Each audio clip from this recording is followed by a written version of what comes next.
Cokorda Oke Arte Adana Sukawati atau yang akrab disapa Cok Aceh kembali dipercaya memimpin BPD PHRI Bali periode 2025-2030. Terpilihnya Cok Aceh pada Musda ke-15 menjadi catatan sejarah dengan memimpin PHRI Bali selama 4 periode atau total 20 tahun.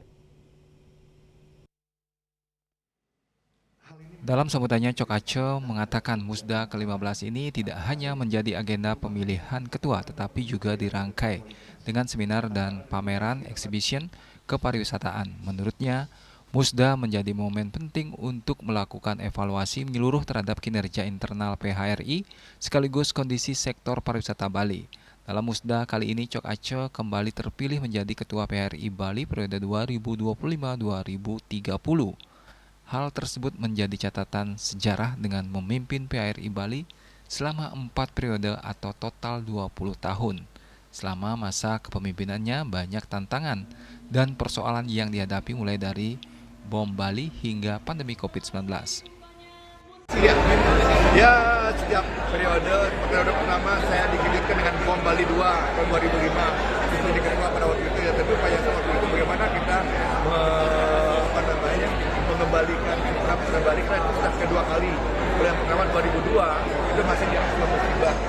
Beri perhatian dunia kepada Bali pada respon dunia siap kepada Bali.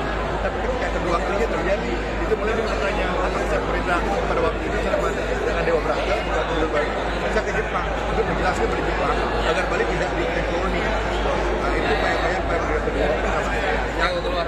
Yang paling susah pada saya keempat ini kena COVID-19. Ini pengalaman juga luar biasa bagaimana semenangan anggota yang sudah bergejolak dan saya sadar mereka juga kesulitan untuk tidak memutus hubungan kerja dan lain sebagainya dan sementara 2 tahun berkulit. Masa keemasannya berarti periode kedua dan ketiga? Iya, 3 di kamar. Itu banyak event-event didukung pemerintah pusat, anggarannya juga cukup bagus. Kita mengadakan promosi keluar dari mereka. Berarti pertama kali jadi ketua PHRI dari tahun 2005. Ya, pas bom Bali. Cok Aceh mengakui masih terdapat tantangan serius dalam internal organisasi. Dari sekitar 16.000 unit akomodasi yang beroperasi di Bali tercatat baru sekitar 370 yang menjadi anggota PHRI. Kondisi ini tentu menyulitkan ketika memberikan masukan kepada pemerintah.